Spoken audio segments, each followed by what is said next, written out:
तो स्वागत है एक बार फिर से आपका अपने इस प्लेटफॉर्म बेस्ट फंडा पे। और आज हम लोग बात कर रहे होंगे कि हमारा मन क्यों नहीं लगता पढ़ने में। ठीक है, पढ़ाई में मन क्यों नहीं लगता। चलो ठीक है, पढ़ाई में मन नहीं लगता, या हो सकता है कि आप कोई एक्टिविटी स्टार्ट करने की सोच रहे हो, आप कुछ करने अपने लाइफ में कुछ प्रोग्राम सोच रहे हो करने को, लेकिन आपका मन कभी करता है कि शुरू करेंगे, कभी करता है ठीक है कल करेंगे, फिर कल के बाद परसों करेंगे, परसों के बाद फिर उसके अगले दिन करेंगे। क्यों होता है ऐसा? तो एक्चुअली क्या है ना कि ये कॉमन है, जो प्रोक्रेस्टिनेशन है ये कॉमन है, हम सबके साथ में होता है।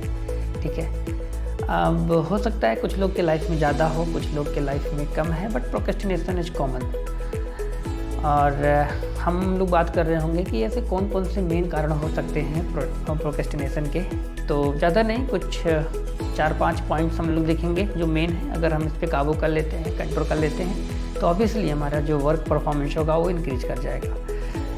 तो ये कॉमन बिहेवियर है, कोई बीमारी नहीं है कि हम मतलब किसी काम को अगर टाल मटोल कर रहे हैं या किसी काम को अगर हम नहीं कर पा रहे हैं, वो काम करने में काफ़ी ज़्यादा वक्त लगता है, या आज का काम कल कर रहे हैं, कल का काम परसों कर रहे हैं। ठीक है, कभी कभी तो आपने ऐसा देखा होगा कि हम जो काम करने को सोच रहे थे वो आज सोचते सोचते 3 महीना बीत गया और पता भी नहीं चला हमको।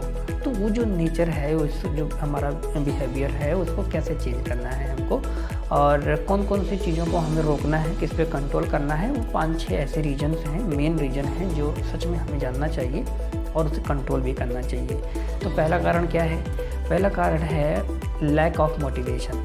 तो आप इस बात को सोचो कि आपके लाइफ में जो भी आप काम करने की सोच रहे हो, चाहे किसी एग्जाम की प्रिपरेशन करने की सोच रहे हो, या किसी काम को स्टार्ट करने की सोच रहे हो, कोई एक्टिविटी स्टार्ट करने की सोच रहे हो, या इवन आप चाहते हो कि आप जिम ज्वाइन करो, आप अपनी बॉडी बनाओ, अपने फिटनेस को ठीक करो, ठीक है, योगा वगैरह स्टार्ट करो। आप कुछ ना कुछ तो करने की सोच रहे होंगे जो नहीं कर रहे हैं, जिसको आप टाल मटोल कर रहे हैं या देर कर रहे हैं। तो पहला कारण क्या है? Lack of motivation. जो काम आप करने की सोच रहे हो, आप में उसमें मज़ा नहीं आ रही है, आपको मतलब ज़्यादा वो मोटिवेट नहीं कर रहा है। बस आपको ज़रूरी है, लगता है कि हाँ ये ठीक है, ये करेंगे तो ठीक होगा, बट प्रॉपर मोटिवेशन ना आने की वजह से ऐसा होता है। तो आपको थोड़ा आइडेंटिफाई करना चाहिए कि मोटिवेशन कैसे आएगा। आप कोई वीडियो देख सकते हो, आर्टिकल्स पढ़ सकते हो। तो प्रॉपर अगर आप डेली मॉर्निंग में, इवनिंग में या दोपहर में, आपके पास जब भी वक्त खाली होता है, तो आप कुछ ना कुछ पढ़ो, कुछ ना कुछ देखो उस चीज़ से संबंधित, तो आपका एक मोटिवेशन हमेशा बना रहेगा और एटलीस्ट आप उस काम को स्टार्ट कर पाओगे। और जब एक बार आप अपने काम को स्टार्ट कर लोगे तो धीरे धीरे करके आपका मन लगने लगेगा और फिर आपका काम स्टार्ट हो जाएगा। नेक्स्ट पॉइंट क्या हो सकता है? तो दूसरा पॉइंट है fear of failure. Fear of failure क्यों? मान लो कि आप एग्ज़ाम की तैयारी कर रहे हो और आपको लगता है कि जो एग्ज़ाम हम मतलब सोच रहे हैं करने के लिए वो बहुत टफ़ है। किसी भैया ने, किसी दीदी ने आपको सजेस्ट कर दिया है कि एग्ज़ाम करना चाहिए, फिर आप किसी की बात और सुनते हैं, किसी फ्रेंड से शेयर करते हो, फिर वो बताता है आपको कि भाई ये तो बहुत टफ़ है, फलाने मेरे जानने वाले ने किया था और करने के बाद फिर वो उसका 2 साल में नहीं हुआ, तो फिर हमारा भी नहीं हो पाएगा। तो इस तरीके से हमारा जो एक डर होता है असफल होने का, वो हमारे माइंड में घर बना लेता है एक तरीके से ना, कि मैं तो नहीं कर पाऊँगा इसे। तो असफलता का जो डर है ना, ये भी कॉमन है, हम सब में होता है। कोई भी काम करोगे तो 2 ही चीज़ हो सकती है, या तो वो सफल होगा या तो असफल होगा। और असफल होगा तो आप सीखोगे, उसको इम्प्रूव करोगे, तो फाइनली एक दिन आपको सक्सेस मिलेगी ही। आप जब भी कोई एग्ज़ाम की तैयारी कर रहे होंगे, तो जब तैयारी आप करेंगे तो ऐसा तो नहीं है कि पहले दिन आपको एग्ज़ाम देना होता है। आपको 6 महीने, 1 साल, 1.5 साल तो तैयारी में लगाने ही पड़ेंगे। तो उसमें बहुत सारे मेंटर्स होंगे जो आपको गाइड करेंगे, आपके टीचर्स आपको गाइड करेंगे।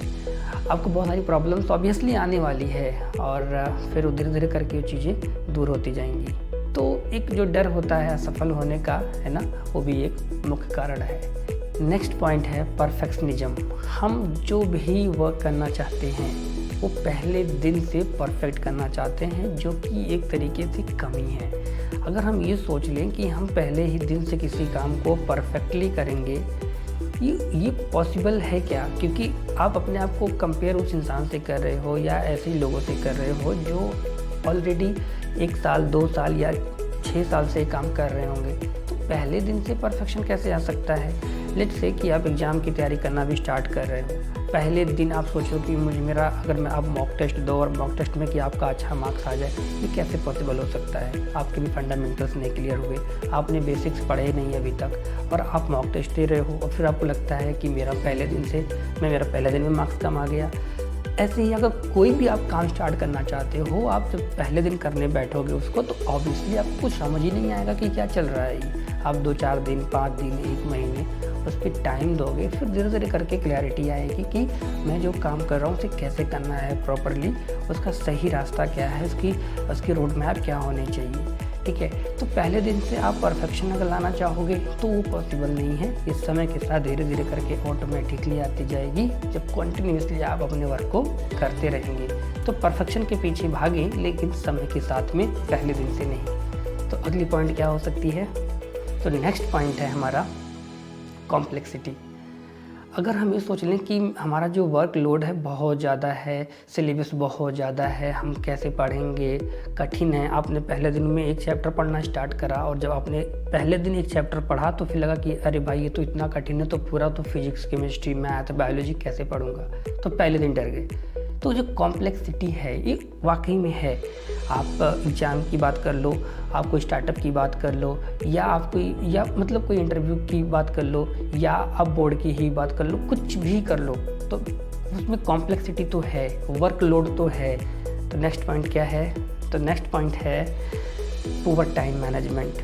अगर हम अपने टाइम का सही मैनेजमेंट नहीं करते हैं, कभी भी पार्टी करते हैं, कभी भी मूवी देखते हैं, कभी भी हम नेटफ्लिक्स चालू कर लेते हैं, कभी हम बाहर घूमने चले जाते हैं, ठीक है, तो फिर कोई टाइम मैनेजमेंट नहीं है। जब मन में आए सो रहे हैं, जब मन में आए जग रहे हैं, जब मन में आए खा रहे हैं, ठीक है। तो कंट्रोल अगर नहीं है, डिसिप्लिन अगर नहीं है, तो टाइम मैनेजमेंट आप नहीं कर पाओगे। और अगर टाइम मैनेजमेंट नहीं है तो आपका काम चाहे जितना छोटा हो, चाहे जितना बड़ा हो, आपका काम आपसे नहीं हो पाएगा।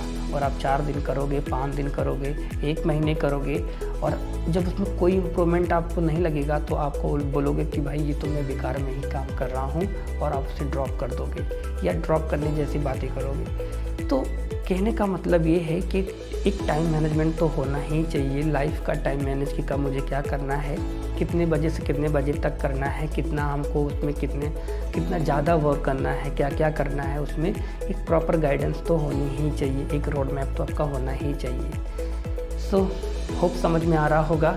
नेक्स्ट पॉइंट क्या है हमारा, डिस्ट्रैक्शन। डिस्ट्रैक्शन एक बीमारी जैसी है, क्योंकि आप चाहे जो काम कर रहे हो, अगर आपका मन नहीं लग रहा है काम करने में, या मन लग भी रहा है लेकिन कुछ चीज़ें ऐसी हैं जो आपके दिमाग में बार बार स्ट्राइक कर रही हैं और आप डिस्ट्रैक्ट हो जा रहे हो अपने काम से। लेट्स से कि आप एग्ज़ाम की तैयारी कर रहे हो, मान लो आप मेंस की तैयारी कर रहे हो, जेईई मेंस या नीट की तैयारी कर रहे हो, या आप बोर्ड एग्ज़ाम की तैयारी कर रहे हो, कुछ भी कर रहे हो आप, और आपके घर में सिचुएशंस ठीक नहीं है, कुछ ना कुछ प्रॉब्लम्स है, फैमिली में है, या कोई आपके लाइफ में कोई ऐसी प्रॉब्लम है, या कोई ऐसा घटना है जो मतलब आपके दिमाग से बहुत दिन से जा नहीं रही है। जब भी आप बैठते हो शांति से तो आपके दिमाग में स्ट्राइक कर जाती है। तो जो आपके माइंड का कंट्रोल है ना, ये ओवरऑल एक तरीके से ना हमारी बॉडी का CPU है। अगर वो हमारे हाथ में अगर नहीं है उसकी कंट्रोलिंग, अगर हम उससे कंट्रोल नहीं कर पाएंगे, ऑब्वियसली हम कुछ नहीं कर सकते। तो माइंड एक इम्पॉर्टेंट पार्ट है हमारी बॉडी का, और जो कोई भी चीज़ हम लोग एक्टिविटी कर रहे हैं, सोच रहे हैं, वो सब माइंड पे ही डिपेंड करता है।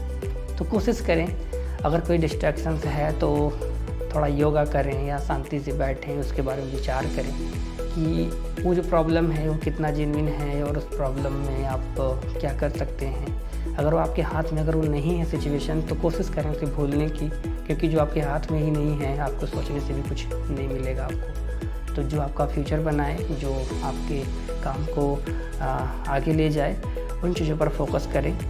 इट्स डिफ़िकल्ट, बट धीरे धीरे करके इस पर काम करके कम किया जा सकता है। तो मैंने जो भी पॉइंट बताए, इस पॉइंट्स को आप देखिए कि आपको कौन सा ऐसा पॉइंट है जो आपको परेशान करता है।